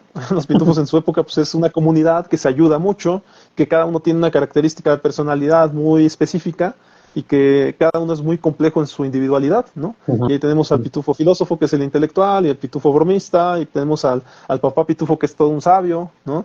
A Gargamel, que siempre está enojado y los anda queriendo perseguir, ¿no? Entonces, pareciera que nos hace falta ese ojo crítico, ese ojo crítico. Alguna vez tuve la oportunidad, colega, de platicar con un amigo de la infancia, Que de hecho, de la secundaria. perdón, Ujú. colega, Sí, hay gente que cree que por tener ojo crítico, por eso lo desprecia todo esto, ¿no? Porque se creen muy críticos, sí. ¿no? Como tú bien Ujú. lo dijiste, que desafían la lógica ya, ¿no? Y todas esas cosas. Y como que no, familia peluche no, y ¿cómo? Ajá, porque según ellos son muy críticos, ¿no? Cuando en realidad más bien están utilizando el prejuicio. Sí, sí, definitivamente. Pero también esto que te comentaba, colega, que en esta plática que tuve con un amigo de la infancia de la Ujú. secundaria, él, ya años después, él se había hecho ingeniero, ¿no? Y yo para entonces ya me había hecho psicólogo. Y él me hizo un comentario que también me hizo notar esa parte, que a lo mejor también nosotros como psicólogos tenemos esa cierta característica, que a lo mejor también no la tienen todas las profesiones, ni tampoco todas las personas. Y que a lo mejor es un asunto de resiliencia, pero que te lo Ujú. voy a comentar. Me dijo él, eh, platicando sobre una amiga, un amigo también del pasado, y él me dijo ciertas cosas de una amiga, ¿no? Y le dije, sí, es la que se ponía triste todos los días, ¿no? Y él me dijo, no, pues yo no sé de esas cosas, dice, porque tú estudiaste psicología, dice, pero yo de tristezas y esas emociones, yo no sé, dice, tú me dices eso porque ese es tu enfoque, ¿no? Y me llamó mucho la atención eso, ¿no? Porque él como se fue a los números, él era un ingeniero, pues él ya se había declarado un antiemocional que no Ujú. conocía las emociones, ¿no? No Entonces, son parte de eso, su vida. sí, no son parte de su estudio, de su vida diaria y demás, porque a lo mejor él más bien su vida diaria es medir, cuantificar, etcétera, ¿no? Entonces, eso me dio también otra noción de vida, ¿no? Porque dije, ok, a lo mejor yo que me dedico a la psicología, pues ya hoy en día todo lo observo y para mí todo mi entorno es psicología, ¿no? Entonces, también hay que tomar en cuenta eso, probablemente eso es lo que nos pasa, ¿no? Como dice la dichosa Coca-Cola, come Coca-Cola, nosotros come psicología, ¿no? Toma, toma psicología, come psicología, sueña psicología, ¿no? A mí me pasó en la carrera, ¿qué crees? Yo leía mucho, ¿no? Pero cuando terminé la carrera y ya como que me enfoqué también a otras cosas, pues sentí que no había leído nada, ¿no? Porque ahí había gente que decía, ¿ya leíste tal libro de no sé qué autor? Y yo estaba en ceros. ¿Por qué? Porque todo lo que yo había leído tenía que ver con psicología. Ahí me recuerda mucho un libro que me gustó en lo personal, porque es como un parteaguas en este sentido que platico, es El caballo de Troya, porque fue el primer libro que leí después de aventarme no sé cuántos de psicología. Todo era psicología, ¿no? Para mí en algún momento de la carrera. Y más cuando estás preparando tu tesis, tu examen profesional, todo eso, pues con mayor razón. Ya después de un tiempo, el primer libro que leí que no tenía que ver con psicología fue el de Caballo de Troya. Y me gustó mucho, por cierto, ¿no? Ahí lo recomiendo, Caballo de Troya es un buen libro, pero ahorita me acordé de esto que dices, ajá, porque sí, yo en su momento me pasó, ajá, que yo soñaba, comía y tomaba psicología, ¿no? Y pues sí, aprendes a ver esto. Y también la gente, ¿no? En tu entorno que, estás estudiando psicología, o ya eres psicólogo, ¿qué crees que me pasó esto? Y cuando te querías zafar un poquito de la psicología en tu vida cotidiana, porque estabas en una reunión o en una fiesta, lo que sea, siempre llegaba alguien, ¿no? Que, "Ay, a ver, oye, ¿qué crees que me siento así?", ¿no? Y ya tenía que hacerle una de psicólogo ahí en plena fiesta, ¿no? Claro. Obviamente aprende uno a manejar esa parte y saber cómo darle una palmada en la espalda, pero la fiesta sigue, ¿no? O, o te llevas tu capa, ¿no? Para Ajá. hacerla de superhéroe, ¿no? Sí, casi, casi, ¿no? Y, a ver, ya llega a la fiesta a resolver problemas, ¿no? No, pues no, para nada. Sí, pero sí, Ok. es interesante todo esto que mencionas porque se maneja mucho, por ejemplo, cuando estamos en la carrera, ahorita me acordé, estudiábamos lo que era pensamiento y lenguaje. Cuando estudias esta parte de pensamiento y lenguaje, te tratan de llevar a ese punto, o por lo menos este profesor nos trataba de llevar al punto de cómo nosotros podemos darle una interpretación a la realidad de acuerdo a nuestra experiencia de vida, ¿no? Y para una persona es esto y para otra es totalmente diferente, o nos ponían cuestionamientos como el cómo interpretamos las cosas, cómo las captamos, o hasta el ejemplo de si un árbol está en un bosque y se cae, genera un sonido, y uno diría, pues sí, ¿no? Que uno no esté ahí, pues no significa que no haga un sonido, pero ya nos llevaba al punto de no, genera frecuencias, ¿no? Y uno el sonido le da a uno la interpretación, y esa interpretación, pero uno creía en ese entonces que, bueno, pero pues cualquier ser humano que esté ahí le va a dar la misma interpretación, pero no, tampoco, las reacciones son diferentes, alguien se puede espantar, alguien puede ir a ver qué pasó, alguien, que se cayó el árbol, pues vamos a aprovechar y hacer madera de ahí, ¿no? Cada quien, ¿no? Reacciona distinto a una misma situación. O lo podemos llevar a cosas tan sencillas como los colores, ¿no? A lo mejor ahí me ponen el color verde, mi color favorito. A alguien más le pone el color verde y, ay, no, ese color no me gusta. Y a otro, pues el color verde le puede dar igual. Y eso es lo interesante de todo esto. Y si lo llevamos al aspecto emocional, pues con mayor razón. Por eso es subjetivo todo esto, ¿no? Claro, y que por ahí también dentro de la dichosa investigación que me dio la tarea de hacer, veía cómo relaciona, ¿no? Precisamente los colores con las emociones. Ujú, Precisamente por eso que mencionas, parece que el ver colores destapa ciertas emociones, ¿no? Y ujú. nada menos ahí hay un montón de bibliografía acerca de eso, no necesariamente psicológica, pero donde se habla de que ciertos colores venden más, ¿no? Nada menos hay una Sí, estadística que dice que estimulan cosas, sí. sí, y dicen que por ejemplo el coche más robado en México son los coches color rojo, ¿no? Porque Ujú. pues, son llamativos, ¿no? Agregan el tema de la adrenalina, de la pasión, y pues yo creo que se van por el rojo por eso, ¿no? Que hay un tema Sí, ahí psicológico que los hace que vayan por la acción, ¿no? sí, o Pero bueno, al final de incluso cuentas, ya más sofisticado, dicen el rojo porque el rojo es el que se vende más, ¿no? sí, Entonces me robo un rojo. menciona mucho también del tema del color naranja, ¿no? Para que la gente coma más en los restaurantes, Ujú. ¿no? El naranja y el amarillo, esos, ¿no? Por ahí son los Sí, que te sí, estimulan. El amarillo, creo que el amarillo es así como un amarillo tenue, es como para proporcionarte esa sensación de relajación y te quedes más tiempo, y el naranja al mismo tiempo hace que quieras comer más, ¿no? Algo así. ya, ya. Entonces, pues sí, sí, definitivamente, y parece que lo que mencionan también del estatus, el poder, ¿no? Que mencionaban que también en la época de religiosa de Jesús y demás, que los que usaban el color violeta, ¿no? Como tipo violeta, son los que ostentaban el poder, eran los reyes, ¿no? Y se mencionaba mucho que eso y el poder blanco para la pureza y demás, ¿no? Que nada menos dicen que el equipo del Real Madrid utiliza el color blanco para eso, para hacer notar como que es pureza, como que son reales precisamente, ¿no? Sí, y así podríamos ya buscarle a todo, ¿no? Casi, casi. Algunas cosas se dan nada así que por pura Mercadotecnia. casualidad, casi, casi. O a lo mejor sí efectivamente hay una causalidad, pero sí, así es esto, ¿no? Ahí va inmiscuido alguna situación siempre en el aspecto psicológico. Si no empezó así, por lo menos ahora se utiliza de esa manera, ¿no? Ya se le da una intención, por ejemplo, a lo mejor el Real Madrid pues les gustó el color blanco, ¿no? Ah, pues se ve bonito el blanco, pero ya conforme va subiendo esta situación del Real Madrid, a lo mejor ya le dan ese enfoque. Pero ve bien interesante. Muy bien, colega, mira, yo ahorita no sé si quieras complementar algo más al respecto. Ahorita yo de mi parte a lo mejor empezaría a irme hacia las emociones básicas, una por una, y las que yo manejo, obviamente, porque si No, no, dale, ¿sí? colega. Ajá. Bueno, Sí, mira, vamos a adelante. empezar con esto. Las 6 emociones básicas son la alegría, la tristeza, la ira, el miedo, la aversión o repulsión y la sorpresa. Son las que yo manejo como emociones básicas.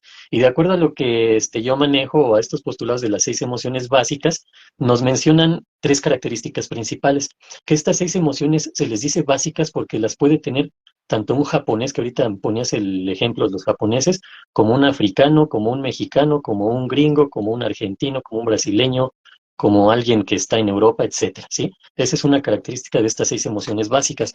El otro, que estas 6 emociones básicas están codificadas en nuestros genes, ajá, ya las traemos, ya es una situación que está en nuestro ser como seres humanos que somos y se empiezan a evidenciar desde etapa muy temprana, ajá, desde los bebés ya, con su temperamento que ya nacen, ya empiezan a mostrar emociones. Y la otra, muy relacionado a lo que hablábamos, no me acuerdo si en la primera parte de este podcast de las emociones, que hablamos de Paul Ekman, ¿no? Y estas expresiones faciales, o él decía las microexpresiones, ¿no? Que Sí. estas 6 emociones básicas generan a su vez expresiones faciales universales. Es decir, la sorpresa en cualquier parte del mundo va a ser así. Ajá, abres ojos y te sorprendes. Es una expresión facial universal que se puede dar igual, tanto aquí como en Europa, como en África, etcétera, ¿no? Que Esas ahí me serían las meto, tres.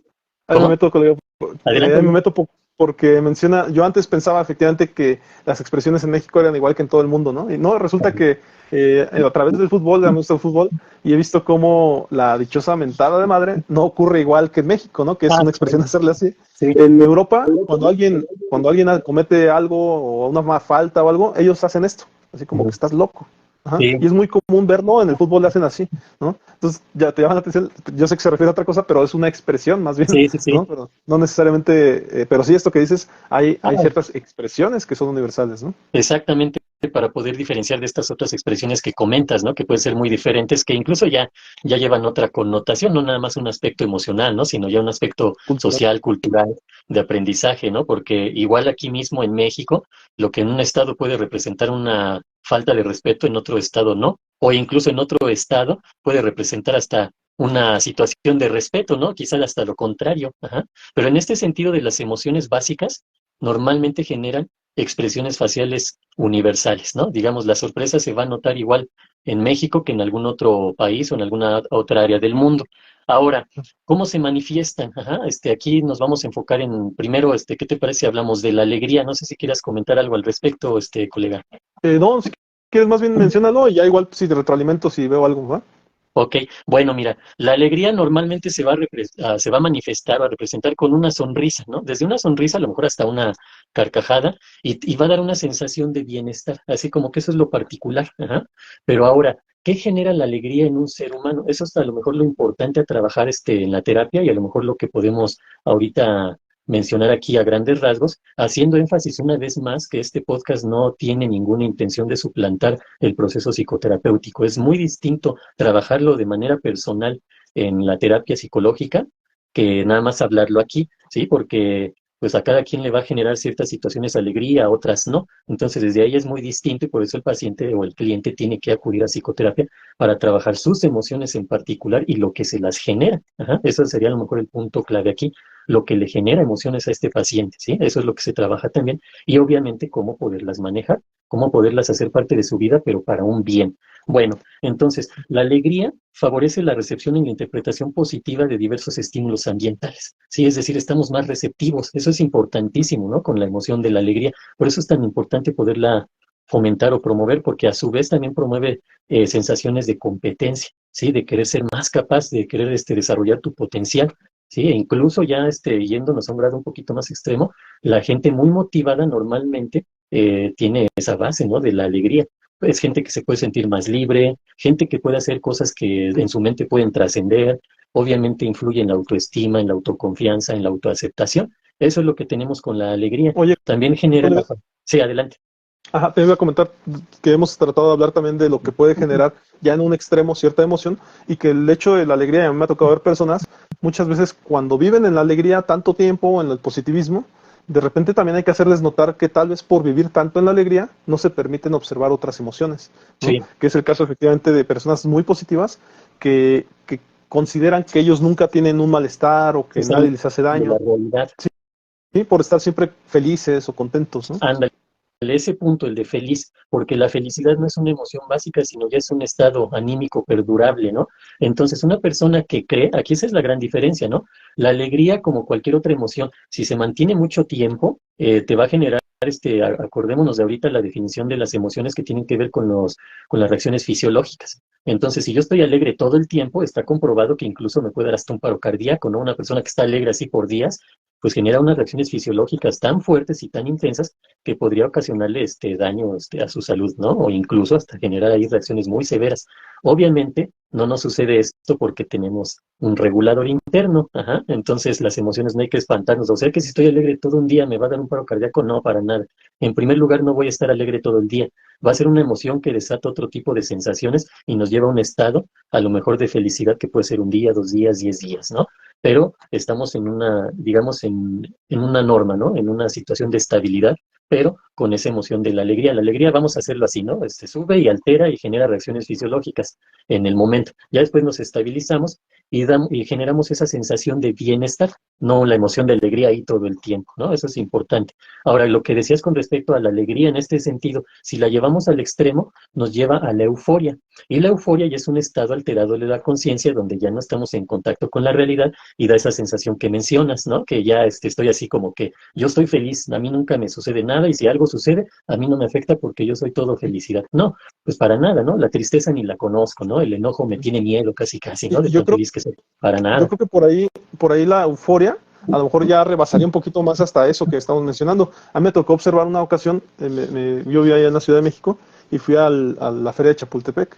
Y en este juego que te da vueltas, un juego que te da así vueltas, que van, muchas personas se agrupan en una, como una casita, un pedacito así, y luego esta da vueltas. Entonces, yo recuerdo que cuando estábamos en la parte de arriba, todos estábamos como gritando, pero pues lógicamente era un grito como de pues, compartir el grito, ¿no? De socializar, ¿no? Estábamos gritando Sí, sí, sí. por quedar bien y demás.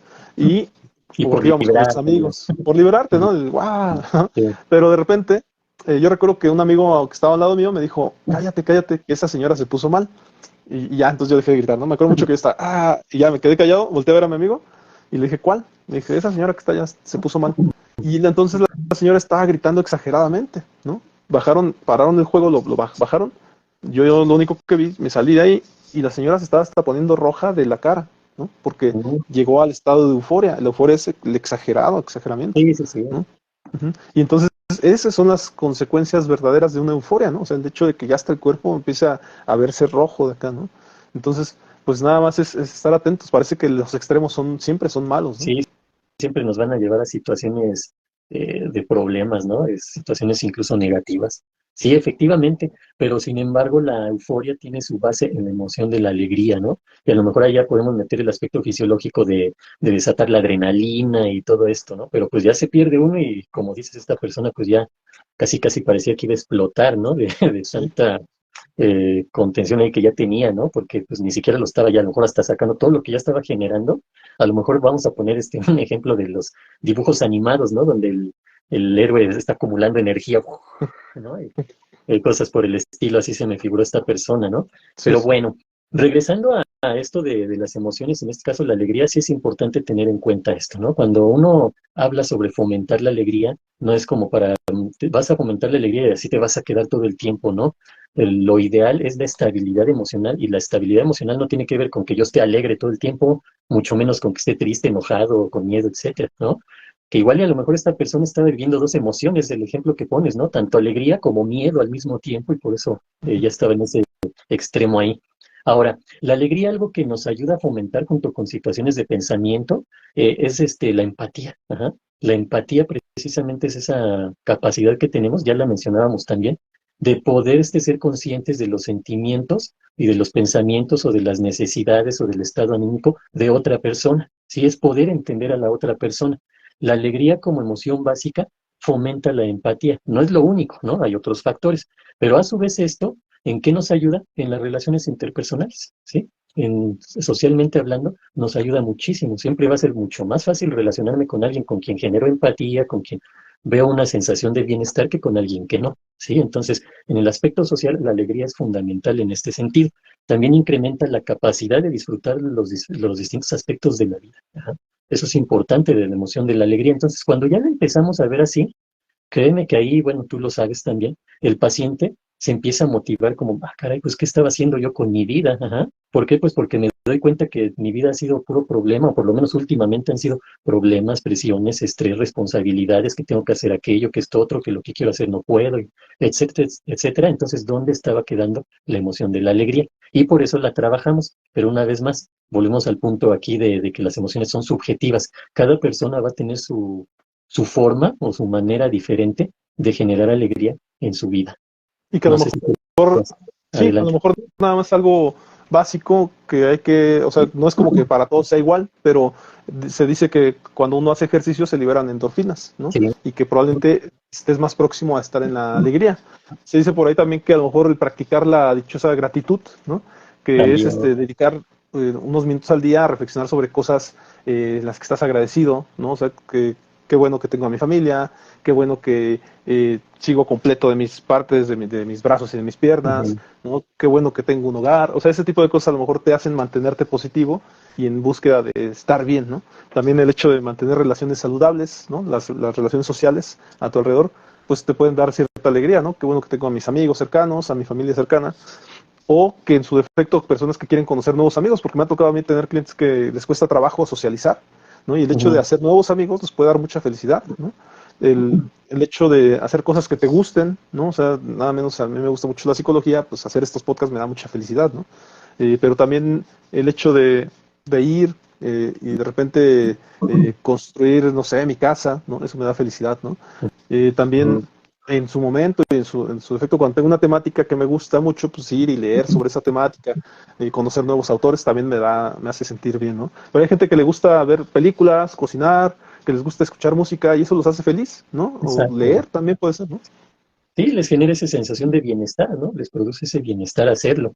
Luego yo les digo hasta en broma, nada más, no me salga con que algo que le produce alegría es estar viendo, noticias, ¿no? Porque como que no, o la gente que es que yo puedo ver una película de terror porque eso me gusta. Ah, bueno, tal vez te gusta, pero así como que alegría, quién sabe si te lo genera porque te tiene ya la expectativa más bien del miedo, ¿no? Por ejemplo. Pero Hay, sí, como dices, hay muchas actividades, ¿no? Que pueden generar este estado de bienestar relacionado a la emoción básica de la alegría. hay una que es muy común, colega, que es la parte filantrópica, la de Ujú. ayudar a los demás, Sí. ¿no? En donde se genera cierta alegría y satisfacción personal, ¿no? Yo alguna vez conocí una persona que efectivamente le pregunté, ¿qué te da alegría? ¿No? Y me dice, no, pues Ujú. ayudar a los demás. Y le dije, bueno, o sea, eso te da alegría, pero algo personal que a ti te da alegría.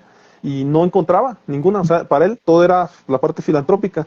Entonces yo argumenté en su momento como que él tenía que encontrar algo que a él le diera alegría, porque dar alegría a los demás o ayudar a los demás no necesariamente le estaba beneficiando a él. No, exacto, ¿no? Ya es ya prácticamente un altruista, ¿no? Sí, o en Eh, su defecto, yo diría que a lo mejor hasta una cierta dependencia de que otros, de ser admirado por otros o por lo que hago por otros, ¿no? Y al final de cuentas ahí sí, está como que el beneficio, el que otros te digan, ah, qué buen chico eres, ¿no? Algo así.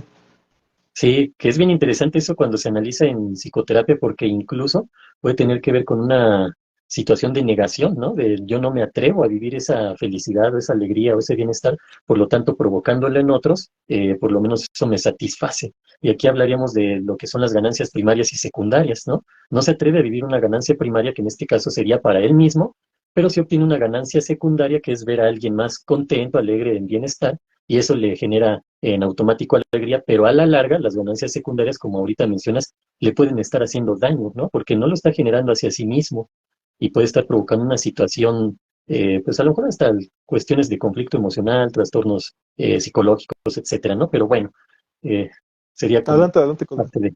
Muy bien. Bueno, ¿qué más nos genera la alegría? Nos ayuda en los, o favorece los procesos cognitivos y de aprendizaje. Ajá.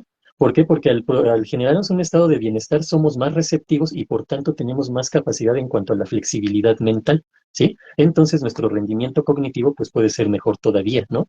La solución de problemas, la creatividad, la memoria, etcétera.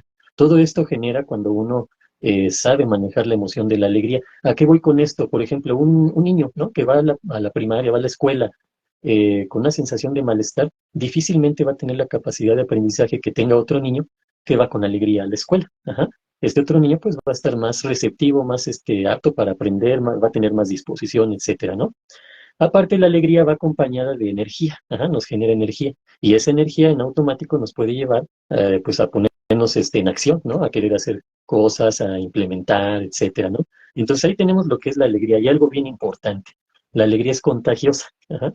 Normalmente suele ser contagiosa, una persona alegre suele contagiar a otros, ajá. Desafortunadamente la alegría es algo que ya no estamos fomentando, ¿sí? Eso es complicado en esta época que estamos viviendo tantas situaciones difíciles, complicadas. Por ejemplo, apenas vamos como que sobreponiéndonos del COVID. Ajá. Durante el COVID estuvimos viviendo principalmente la emoción del miedo, ¿sí? Entonces, la alegría hubiera sido una buena propuesta para contrarrestar al COVID, es decir, para contrarrestar a la emoción del miedo que estuvo presente por mucho tiempo en nuestras vidas a nivel mundial, ¿no? Bueno, Y que eso existieron, ¿no? Los talleres de risa. Yo vi mucho en las noticias que ocurría eso. Gente dando sí, talleres de risa y que pero impactaban precisamente, ¿no? sí, sin embargo, pon tú que eso sería ¿qué te gusta? Un 1% a comparación del otro 99% de ya murió, 0.01. ya se enfermó y ponte porque si no te contagias y todo esto que se tenía que implementar para tratar de evitar enfermarnos del COVID, ¿no? O de morir, ajá, porque ese era el punto, ¿no? No nada más de me enfermo, pues ay, me he enfermado otras veces, no, sino de que era una enfermedad que te podía causar la muerte. Y si no te la causaba a ti, podías contagiar a tus seres queridos y ellos sí se podían morir, ¿no? Entonces era un miedo constante de en todos los sentidos.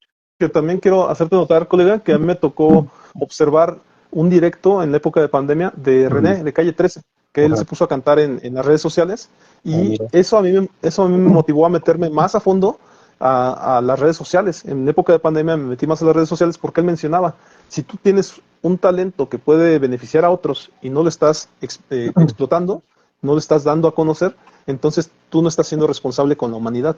Y entonces él Ujú. mencionaba eso, o sea, que él era cantante, pues él cantaba para la humanidad. De verdad cantó unas canciones hermosísimas que fueron de época de pandemia, que yo las sigo escuchando y me ponen triste, pero contento y muchas cosas, emociones encontradas. Y que en su defecto fue cuando yo me empecé a meter a las redes sociales y a decir, bueno, pues si yo tengo mi profesión de psicología y no le estoy dando psicología a la gente, entonces soy un irresponsable.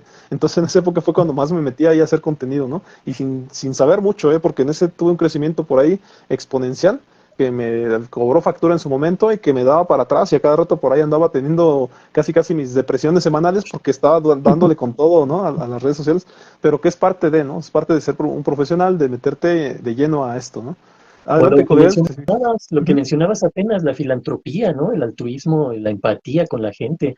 Yo, en ese periodo de la pandemia, te platicábamos, ¿no? A mí me tomó, siendo el jefe del departamento de psicología en Tlalnepantla.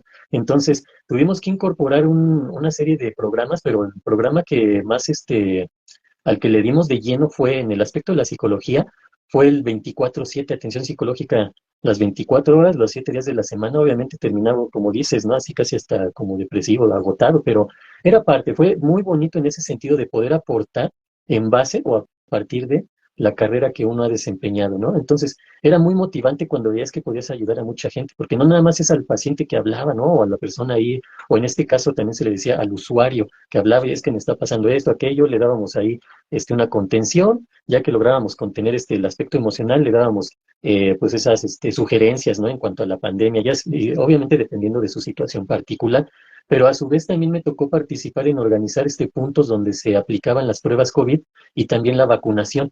La vacunación fue todo un show, fue desgastante, además no puede porque llegaba un mundo de gente, ¿no? Llegaban miles de personas y al otro día lo mismo y así estuvimos durante mucho tiempo.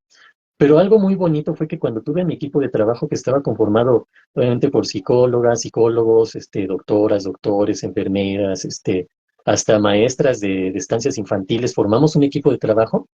Yo en ese momento les comenté que algo que íbamos a hacer ahí iba a ser nuestro aporte personal y desde nuestro punto de vista profesional, pero también humano, para poder contrarrestar a nuestras medidas de lo posible esa pandemia, ¿no? Y ellos lo tomaron como que íbamos a ser parte, ¿no? De esa solución de la pandemia y les motivó demasiado. Y tiene mucho que ver con esto que comentas. Yo en su momento, la verdad, no pude atender directamente pacientes porque esto me absorbió totalmente, pero me hubiera gustado hacer eso que tú hiciste. Yo lo hice de otra manera, ajá, pero sí, ahorita ahora sí que me ¿Te acordaste de esa acordás? parte, ¿no? Y es que a final de cuentas todos estábamos desde nuestra trinchera, o sea, Sí, entiendo, a ti te tocó estar trabajando, yo me tocó salir de un trabajo y quedarme a atender en consultorio, entonces ese fue el motivo. Entonces yo en consultorio pues tenía mucho tiempo de espera, ¿no? Porque a final de cuentas tenía ciertos pacientes, pero muchos dejaron de venir. Entonces dije, bueno, ¿qué puedo hacer con este tiempo que tengo? Pues el contenido psicológico, ¿no? Entonces, como dices, cada quien desde su trinchera, anda, pero a qué final de padre. cuentas, a final de cuentas tratando de hacer algo. En su defecto también en un momento dado, colega, me metí a la universidad de, creo que de Durango o de Colima, no recuerdo muy bien, pero hicieron una campaña precisamente de apoyo psicológico vía hacer un 800 y me metí, ¿no? O sea, porque fue parte Sí, de mi fue de responsabilidad. Colima. Sí, y le entré y dije, y la verdad es que ahí nos dieron un curso de cognitivo-conductual para que lo hiciéramos basándonos en ese enfoque. Y la verdad es que fue muy gratificante también. O sea, ahí sí nos llovían pacientes, pero pues qué bonito, o sea, se me hacía padre poder aportar desde ahí, que la información de COVID y de cómo manejar la parte emocional no llegaba, porque pues, estábamos en plena pandemia Sí, y esas cosas fueron surgiendo a los 6 meses, ¿no? A los 8 meses ya había artículos de cómo tratar los aspectos emocionales. Nos tocó aventarnos a lo que sabíamos, ¿no? Pero y afortunadamente pues ya desarrollar teníamos, incluso. sí, nos Nos tocó tocó, desarrollar cosas nuevas, ¿no? sí, sí, y eso fue muy gratificante, sinceramente. Sí, sí, ahora sí que nos obligó, ¿no? A capacitarnos hasta en cosas que pensaríamos que no. Sí, sí, fue muy gratificante en ese sentido. Pues mira, yo aquí terminaré con la parte de lo que es la alegría. Ujú. Faltaría la tristeza, la ira, el miedo, la aversión y la sorpresa. No sé si continuemos o nos aventamos Como, un cuarto programa. como ¿Cuánto tú quieras, llevamos? colega, ¿eh? Como una hora y cacho ya, Yo, ¿no? no- yo creo que ya vamos en las 2 horas, ¿eh? Pero por eso te digo, como tú quieras, si quieres lo dejamos para la siguiente y Sí. si quieres entramos a ese tema y continuamos con resiliencia, si te parece. Ah, perfecto, sí, porque obviamente tiene mucho que ver. Pues entonces, mira, yo aquí de mi parte concluiría este podcast. Una vez más, un gusto trabajar contigo, Mar, poder platicar. Más que trabajar, pues es una plática, compartir experiencias, conocimiento y principalmente dirigido a la audiencia, ¿no? Que nos esté viendo, que nos esté escuchando, es con todo gusto. Y una vez más, pues les invitamos a que si tienen algún tipo de padecimiento o conflicto emocional psicológico, se acerquen a nosotros. Ajá, es importante que puedan considerar el proceso psicoterapéutico como parte importante de su bienestar personal, ¿no? Eso es importante. Obviamente, en mi parte también el aspecto de la tanatología, cuando estén afrontando una situación de pérdida, ya sea de un ser querido o algún tipo de pérdida muy significativa, también estamos a la orden, ¿no? Ahorita estuvimos hablando de lo que son las emociones, nos quedamos con la emoción de la alegría y en el siguiente podcast nos vamos con las otras emociones. Bueno, desde mi perspectiva me faltarían 5, pero pues obviamente tú también con tu conocimiento y con tu aporte, pues también has ido enriqueciendo esta parte que yo manejo normalmente, pero pues siempre es importante poder colaborar con un colega como tú para poder enriquecer toda esta experiencia. No, pues muchas gracias. Y efectivamente, como lo mencionas, ¿no? O sea, este trabajo se hace de manera filantrópica, o sea, creo que ni Israel ni yo obtenemos como que una ganancia económica, pero a final de cuentas es parte de nuestra profesión, ¿no? El fomentar la psicología. Y hoy en día, te soy sincero, colega, que en algún punto de ver tantos podcasts, yo decía, ¿y por qué no hay ahí psicólogos hablando de temáticas, ¿no? O sea, porque sería muy enriquecedor. Y en su efecto parece que lo estamos logrando con este podcast, el tener esa perspectiva psicológica precisamente, porque te soy sincero, en un momento dado yo ya me cansé de los podcasts que escucho, ajá, porque siempre es lo mismo, siempre hay un poquito de egocentrismo por acá, un poquito de egocentrismo por allá, pero a final de cuentas se termina como que tratando de hacer notar otras cosas diferentes a lo que debería ser interesante, que tiene que ver más con una verdadera psicología, ¿no? Que efectivamente yo considero que aquí ya se están observando algunas cosas de eso, y pues eso es lo importante, ¿no? Que vayan brotando estos espacios de sabiduría y de conocimiento psicológico, ¿no? Que a final de cuentas es un aporte y que sí veo la diferencia con respecto a los otros podcasts, ¿no? Que hablan, pues en realidad se vuelve muy de espectáculos, en realidad. Pues bien, Sí, la verdad que sí. O muy técnico, ¿no? También, ¿no? Con conceptos hasta muy rimbombantes, ¿no? Casi, casi hasta palabras ahí o conceptos que son muy científicos, pero también he visto o he notado esto, colega, bien importante, que esta plática contigo nos permite acercarnos más a la gente con situaciones más prácticas, incluso hablando de ejemplos, de experiencias personales, etcétera, que normalmente es lo que suele apoyar a la gente que a lo mejor pueda ver este podcast, ajá, que pueda entender las situaciones de una manera más básica, más sencilla y no con tanta situación como viene en un libro, por ejemplo, tú mencionabas esta parte, ¿no? Nosotros ya nos tocó ese trabajo de la lectura, de entender, de razonar, de reflexionar sobre todo lo que viene en los libros, las teorías y todo, para poder aterrizarlo en este sentido a la gente con la que trabajamos, ya sea en el consultorio o en otras áreas laborales, o incluso en este podcast acercarnos a la gente que nos está viendo. Y sí, algo que se me había pasado es pedirles, por favor, que si nos ven, pues nos puedan compartir, puedan platicar con alguien que pueda necesitar de esta información y pues eso sí nos va a ayudar para difundir esto que estamos platicando. claro, y que al final de cuentas, la verdad, agradecer, ¿no? También a la gente que nos ha Claro. visto, tanto en el canal de Psicomar Susano, que es donde ponemos la repetición, como en estos directos, ¿no?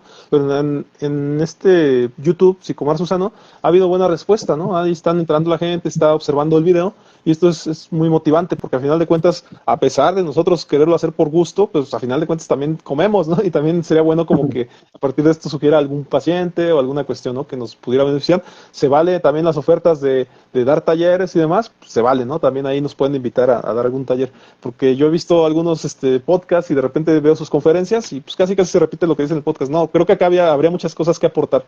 Aquí hay investigación y ahí, si nos invitan a dar un tema de alguna temática, desde luego le vamos a dar a leer más, ¿no? A leer más para darles aportes, ¿no?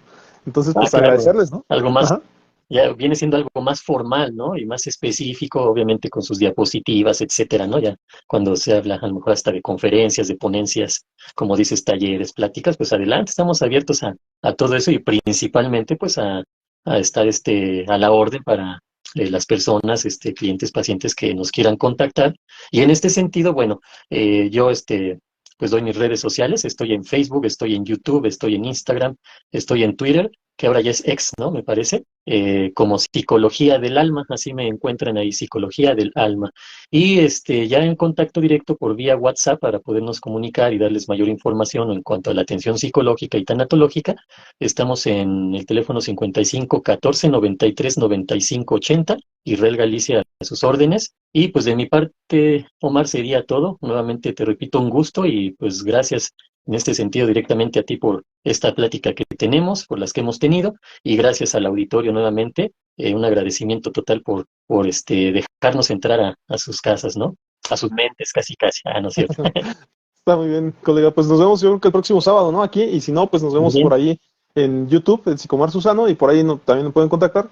Y desde luego, yo creo que este video por ahí lo publico el martes aproximadamente. Así es Ah, que nos estaremos ahí vemos en la siguiente. pendientes. Y nos vemos en la siguiente. Hasta luego. Hasta luego, un abrazo, Omar. Cuídate. Gracias, igualmente.